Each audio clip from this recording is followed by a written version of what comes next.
Oser être en marge, c'est ce que j'aimerais partager avec vous aujourd'hui. C'est un chemin que je connais depuis longtemps. Être en marge, c'est mon chemin de vie de façon générale, dans une certaine mesure en tout cas, que je vis assez discrètement. Et j'avais envie de vous partager aujourd'hui l'intérêt de oser être en marge, parce que j'ai observé que, avec la crise du Covid, tout a volé en éclats, nos codes, nos rythmes, et s'en est suivi une perte de repères forcément pour nous tous. Et tous ces confinements finalement ont amené à un repli sur soi, un endroit, mais en même temps, ce qui nous a permis un retour sur soi en fait. Donc aujourd'hui, j'ai le sentiment que nous sommes tous plus en lien avec ce qui nous habite profondément, nos besoins, nos envies. On a eu le temps en fait d'être plus en lien avec ça, comme jamais finalement. Donc c'est là en fait, c'est tangible de ce qu'on aimerait vivre, de ce dont on aurait besoin. Ça fait un moment que ça émerge en fait. Ça me paraît évident. Maintenant, la difficulté, c'est de pouvoir l'exprimer sereinement, petit à petit. Et donc ça, pour ça, de mon expérience, j'ai vraiment appris qu'il ne fallait pas chercher à être reconnu ni compris dans ses décisions lorsqu'elles sont un peu différentes des autres. Donc, pour éviter d'avoir des jugements ou de vous heurter à des résistances inutiles, parce que après, si c'est un choix qui vous appartient, il vous appartient et c'est libre à vous d'être qui vous êtes. Mais pour éviter ce genre de confrontation désagréable, vous n'êtes pas obligé de le trompeter non plus à ceux qui ne peuvent pas l'entendre. Et ça, c'est vraiment essentiel pour pouvoir accomplir votre transformation en toute sérénité. Donc choisissez vraiment avec qui vous avez envie de partager ces changements, si vous avez envie de les partager. Mais le temps viendra où nous serons de plus en plus nombreux, ça me paraît évident, où nous allons vraiment choisir des chemins très individuels, très propres à chacun, et où nous allons nous retrouver tous ensemble en fait dans ces différences en fait, qui sont plus tout simplement en respect de nous-mêmes, en respect de nos sensibilités, en respect de nos élans et de nos rythmes. Donc là, ce qui est en train de se passer pour moi, c'est que nous sommes dans un espèce de courant, et soit on peut faire le choix d'aller à contre-flux, à contre-courant, d'essayer de lutter en disant il faut faire autrement, il faut faire autrement, et c'est épuisant. Personnellement, j'ai pas du tout l'énergie de faire ça. Surtout qu'on va se heurter à des résistances, à des jugements, à des choses dures. Plus on va y aller fort, plus ça va être dur. Soit en fait on peut faire ce qui est aussi un combat honnête hein, après, mais c'est pas mon chemin à moi.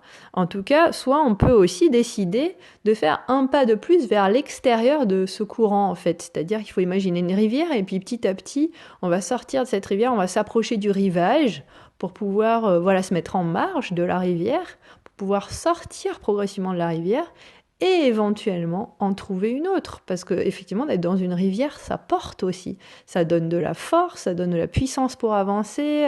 Et puis surtout, on n'est pas tout seul aussi. Parce que le fait d'être en marge, ça isole, c'est clair. Ce dont il faut se rendre compte aujourd'hui, c'est que nous aspirons tous à être plus nous-mêmes, donc à être tous en marge à un endroit finalement, et ça va créer son propre flux en fait. Ça me paraît évident, un nouveau flux, une nouvelle rivière en fait, dans laquelle se mettre tous ensemble, où nous serons plus respectueux de nous-mêmes en fait. Donc moi c'est ça le chemin que je vois en fait, et que j'avais envie de partager avec vous. Et c'est vraiment le chemin de la paix, en fait, pour moi, où plus vous allez être dans l'accueil de qui vous êtes. Et là, ce avec quoi il va falloir travailler, c'est vos propres jugements à l'égard de vous-même. C'est là qu'est la principale difficulté, je pense. Qui est quand on a ces sensibilités, on a des envies, quand on se sent différent des autres, on va tout de suite se juger soi. Et c'est ça la principale difficulté. Une fois que vous allez dépasser ça, en fait, vous allez entendre peut-être ce qu'il y a derrière ces jugements, peut-être de la peur, la crainte du rejet, peut-être voilà, des craintes qui vont s'élever. N'hésitez pas à les écouter, écouter le besoin qui se cache derrière. Peut-être celui de vous relier aux autres, peut-être celui d'être en sécurité, peut-être n'hésitez pas à l'entendre et à voir comment vous pouvez, dans votre nouveau chemin, en tenir compte d'une façon plus respectueuse de vous et de ce dont vous avez envie. Voilà. Quoi qu'il en soit, surtout essayez de ne pas juger les autres, de la même manière que vous n'aimeriez pas être jugé. Donc ceux qui restent dans le flux principal, entre guillemets, qui ont besoin d'aller au bout de ça, je vois beaucoup de choses sur Internet ou dans les médias de façon générale où il y a une sorte de consensus de ceux qui ont compris quelque chose et ceux qui n'ont pas compris. Et je trouve ça vraiment gênant, en fait, pour pouvoir créer un monde uni. Donc, si vous voulez pas être jugé dans vos chemins, essayez de pas juger ceux des autres et de là où ils en sont et de là où ils ont besoin d'aller, surtout. Et ainsi, vous créerez un chemin aussi propre, avec plus de sérénité. Et ça me paraît important. Et ce qui va vous aider le plus, c'est vraiment lâcher la pression intérieure du moule « il faut que » à l'intérieur qu'on se met. Cette pression à l'intérieur est tangible. Et c'est d'arriver à petit la faire se dissoudre, la faire se détendre, la faire se désamorcer pour que enfin puisse émerger l'élan de vie qui est là, qui pousse. Et peut-être plus vous êtes en souffrance en ce moment, plus cet élan de vie il pousse et il vous dit qu'il faut faire le prochain pas. Un tout petit pas, mais un pas qui vous ressemble. Peut-être ça sera porter un chapeau rouge, peut-être ce sera prononcer une parole différente, peut-être ce sera juste vous poser chez vous et accepter de peut-être pas avoir de travail en ce moment ou peut-être de pas arriver à faire quelque chose et de prendre un temps où vous faites rien. Et peut-être c'est juste ça, être plus proche de vous aujourd'hui, mais d'arriver à pas vous juger dans vos besoins là, profonds, qui sont plus tangibles que jamais. Donc ça, c'est vraiment une énorme chance dont il faut profiter en ce moment, d'avoir cette possibilité de pouvoir être plus proche de nous-mêmes.